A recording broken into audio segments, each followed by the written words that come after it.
बेटा page number 99, third stanza the trees का ध्यान से सुनेगा, फिर एक्सट्रैक्ट डिस्कस करेंगे। आई सिट इनसाइड, पोएट कह रही है कि वो अंदर बैठी हुई है। Doors open to the veranda, और दरवाजे खुले हुए हैं जो वरांडे की तरफ हैं। राइटिंग लॉन्ग लेटर्स, तो पोएट क्या कर रही है, वो लेटर्स लिख रही है। और बेटा what the poet is writing about, the poet is writing about some important topic of freedom. तो लंबे लंबे लेटर्स लिख रही है, दरवाजा खुला हुआ है। इन विच आई स्केयर्सली, स्केयर्सली का मतलब लिखो not at all. Poet observe कर रही है कि trees are moving outside, but the poet does not बेटा mention it in her long letters. वो अपने लेटर्स में ये बात नहीं लिखती है कि वो ट्रीज को बाहर जाते हुए देख रही है। Mention the departure of the forest from the house. Departure का मतलब तुम्हें पता ही है बेटा, टू लीव। तो वो जो बाहर जा रहे हैं घर छोड़ के फॉरेस्ट, इसने अपने लेटर्स में ये मेंशन नहीं किया है। पोएट जानती है फिर भी उसने मेंशन नहीं किया। अब क्वेश्चन सुनो, हमसे क्वेश्चन पूछते हैं कि why does the poet not mention the moving of the trees outside the home. क्यों वो अपने लेटर्स में मेंशन नहीं कर रही है? आप टू रीजंस लिखोगे। The poet is observant, she can sense that the trees are moving out, still she does not mention it because she wishes that the trees should move out. She does not want that anybody should disturb the trees from moving outside. Second reason, इसलिए वो letters में mention नहीं करती है कि पेड़ घर छोड़ के जा रहे हैं, बिकॉज सेकेंड रीजन है बेटा, she knows that nobody is interested in the movement of the tree. क्योंकि कोई इंटरेस्टेड ही नहीं है ट्रीज के मूवमेंट में, so what is the use of telling them. बेटा द नाइट इज फ्रेश। अब देखो, अब थोड़ा सा और अटेंटिव होना, इतने कॉन्ट्रास्टिंग इमेज हमें देखने को मिलेगी। The night is fresh. The whole moon shines in a sky still open. बाहर का नजारा बेटा, रात बहुत फ्रेश है और पूरा मून शाइन कर रहा है। ये पूरा मून जो शाइन कर रहा है, इसका मीनिंग है बेटा, there is so much of hope that the trees and the women will free themselves. बाहर वर्ल्ड उनको वेट कर रहा है कि वो कब आएंगे। तो पूरा चांद चमक रहा है, that is a good news, that is a hope जिसकी बात हो रही है। The smell of leaves and lichen. बेटा लाइचन का मतलब होता है ये जो ट्री के स्टेम्स होते हैं उसके ऊपर जो बेटा एल्गी काई जम जाती है ना, दैट काइंड ऑफ थिंग। तो वो कह रहे हैं बेटा जो लीव्स हैं उनकी स्मेल, लाइचन की smell still reaches like a voice into the rooms. और बेटा सिमिली यूज हुआ है, तुम्हें मालूम ही है, जहां लाइक वर्ड आ जाता है उसको हम बोलते हैं बेटा सिमिली। तो यहाँ पे ये लोग बोल रहे हैं the smell of leaves and lichen still reaches like a voice into the rooms. और बेटा उनकी स्मेल बाहर फैल रही है, जैसे कमरे में आवाजें गूंजती हैं वैसे ही स्मेल फ्री एटमॉस्फेयर में स्प्रेड हो रही है। And this is a good sign, this is a nice sign. ये बेटा स्टैंजा थर्ड था जो हम लोगों ने पढ़ा। अभी नोट्स में से भी पढ़ेंगे, तो जरा जो बच्चे हमारे थोड़े लेट लेट से ज्वाइन किए हैं उनको मैं फिर से बोल रही हूँ बेटा, आराम से अपना लगाओ और इसमें आ जाओ पेज नंबर 100 पर, और किताब में ध्यान से पढ़ो, जरा इधर उधर नहीं देखना है। लास्ट स्टैंजा बेटा अब आपको क्या बता रहा है, और difficult level. My head is full of whispers. Poet कह रही है कि बेटा she is listening to the whispers. Whispers का मतलब लिखो लो वॉइसेस। उसे ऐसा लग रहा है जैसे बहुत सारी आवाजें आ रही हैं। विच टुमारो विल बी साइलेंट। और कल तक ये आवाजें खत्म हो जाएगी। क्यों? क्योंकि all the trees will move out to the forest. आज क्यों आवाजें सुनाई दे रही हैं? Because the trees are freeing themselves. The trees are making them free. जो पेड़ है वो फ्रीडम अपनी बेटा वर्क कर रहे हैं, इसलिए आवाजें सुनाई दे रही। जब भी विमेन बाहर निकलने की बात करती है, आवाजें आती हैं, अपोजिशन होता है, डिफरेंट क्वेश्चंस पूछे जाते हैं। Once the trees will be outside, once the women will be outside, तो बेटा बातें भी खत्म हो जाती। लिसन, और बेटा लिसन का मतलब हो गया है सुनिए। The glass is breaking. बेटा पोएट को क्या जरूरत पड़ी थी लिसन कहने की? क्योंकि पोएट वांट्स दैट हम और आप बहुत अटेंटिव हो जाएं और ध्यान से माइन्यूटली मूवमेंट की आवाज सुने। द ग्लास इज ब्रेकिंग, और ये जो ग्लास है ये टूट रहा है। बेटा ग्लास के आगे मेटाफर लिख लो। ग्लास का मतलब हो गया the limitation. Aniket and Vinayak अपना ये ऑफ करो बेटा, कैमरा भी और साउंड भी। द ग्लास इज ब्रेकिंग, और ये लिमिटेशन, ये जो कांच है ये टूट रहा है। क्या मतलब है इस लाइन का? जितने एफर्ट्स स्लोली ये लगा रहे थे बेटा प्लांट्स, वो सक्सेसफुल हो गए, और वो सक्सेसफुल हो गए, और अब ये लिमिटेशंस, ये कांच टूट रहे हैं। The trees are stumbling forward. बेटा पर्सोनिफिकेशन यूज हुआ है। स्टम्बल का मतलब होता है बेटा डिसबैलेंस। ये पेड़ जो है ये बाहर जा रहे हैं, पर बहुत टाइम से अंदर थे, तो बेटा ये बिल्कुल कॉन्फिडेंस के साथ वॉक नहीं कर पा रहे, स्टम्बल कर रहे हैं। स्टम्बल का मतलब डिसबैलेंस हो रहे हैं इनटू द नाइट, पर कॉन्फिडेंट है, आगे ही आगे चलते चले जा रहे हैं। Winds rush to meet them, और बेटा विंड्स इनको गले लगा रही है। पर्सोनिफिकेशन यूज हुआ है बेटा। विंड्स का मतलब है अपॉर्चुनिटीज।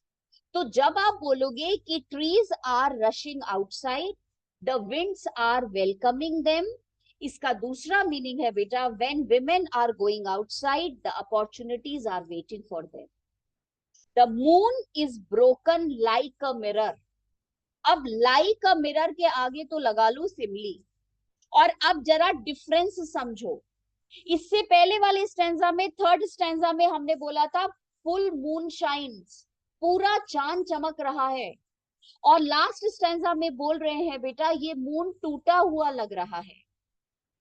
इसका क्या मतलब है? इसका मतलब ये है बेटा कि पेड़ बाहर चले गए, तो वो जो चांद है अब वो बेटा रिफ्लेक्ट कर रहा है पेड़ों के बीच में से, तो वो टूटा हुआ लग रहा है।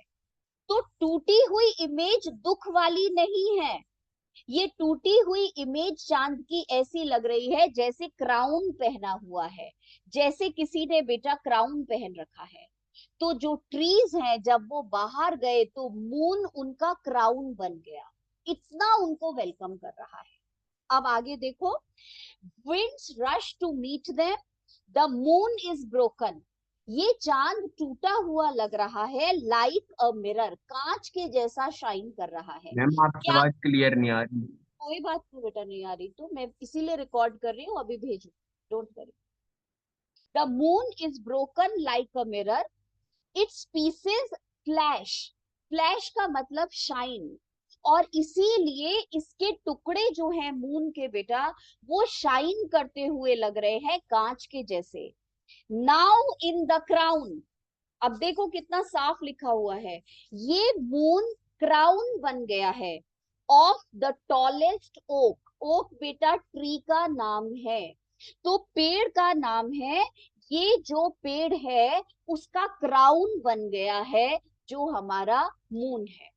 और बेटा इस पूरे स्टैंजा में सिमिली तो तुम्हें समझ आ गई है, इमेजरी यूज हुई है, और साथ में पर्सोनिफिकेशन भी यूज हुआ है।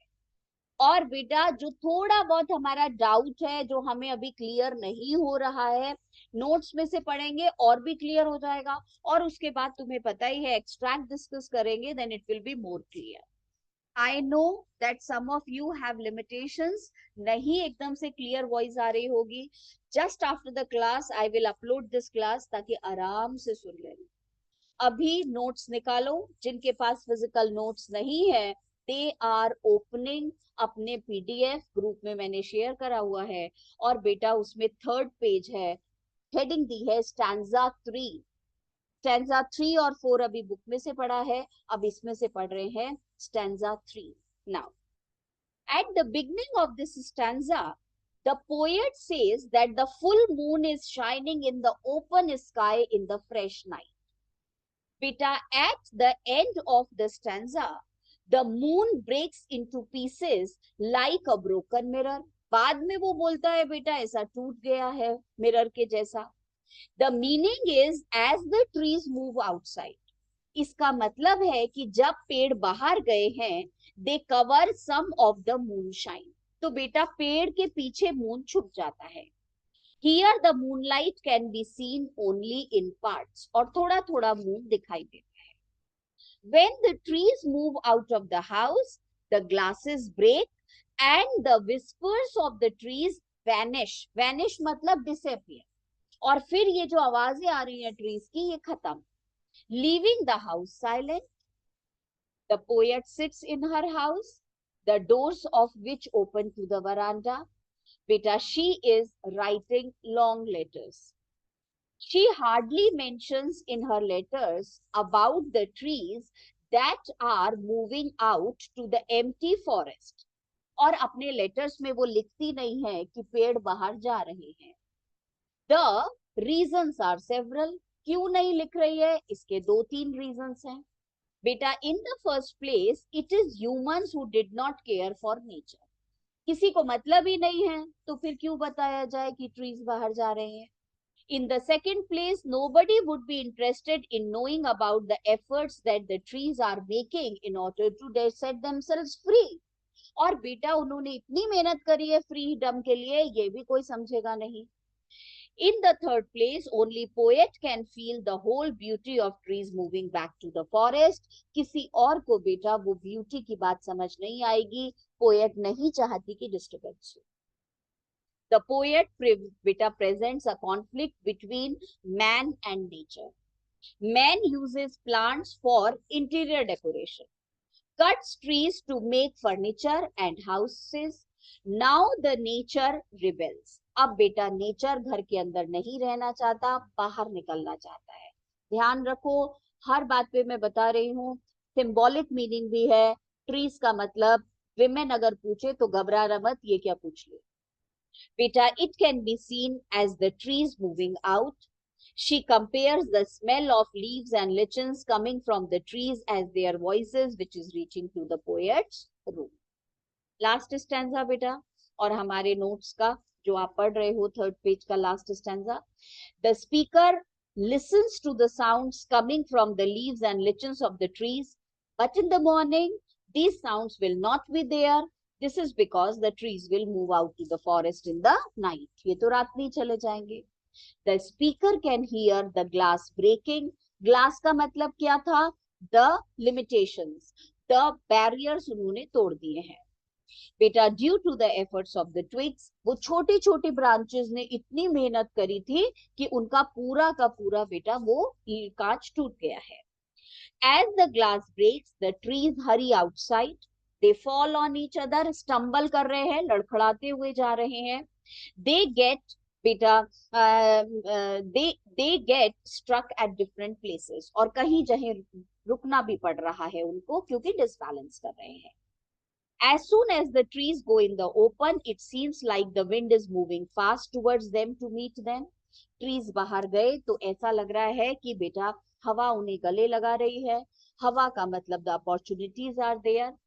Outside the tall trees can stand straight forward. और बेटा बाहर जाके पेड़ आराम से fully grown होंगे, क्योंकि घर के अंदर complete grown ups नहीं हो सकते हैं. The moon now sits like the crowns on the heads of the tall oak trees. Again, imagery is used to show that one can only look at parts of the moon from under the trees. Beta, last page notes ka. Freedom is the most wanted thing in this world. ये बेटा main theme है tiger in the zoo की भी और इस वाली poem की भी. Freedom is much more important than any kind of comfort, growth or development. Just like the trees in the poem, freedom is gained after a lot of effort. और freedom आसानी से नहीं मिलती, बहुत effort के बाद मिलती है. In the conflict between man and nature, man has caused much harm to nature. With civilization, man has forgotten the importance of nature. Man wrongly judges nature to be weak, while nature is the most powerful. Beta, no matter how much technologically advanced we become, we can never prevent only nature disaster from taking place. फिर भी बेटा हम कितने भी ज्यादा हो जाएं strong, पर हम कभी भी नहीं कर सकते नेचर को कंट्रोल. नेचर कब हमारे ऊपर डिजास्टर ले आए हमें नहीं पता चलता. इसलिए moreover natural calamities are a reminder. और जब जब कोई नेचुरल डिजास्टर होता है, अर्थक्वेक, फ्लड्स आते हैं, तो रिमाइंड कराने के लिए आते हैं कि respect the nature. Reminder to man that by spoiling nature man is inviting threat to his peaceful life.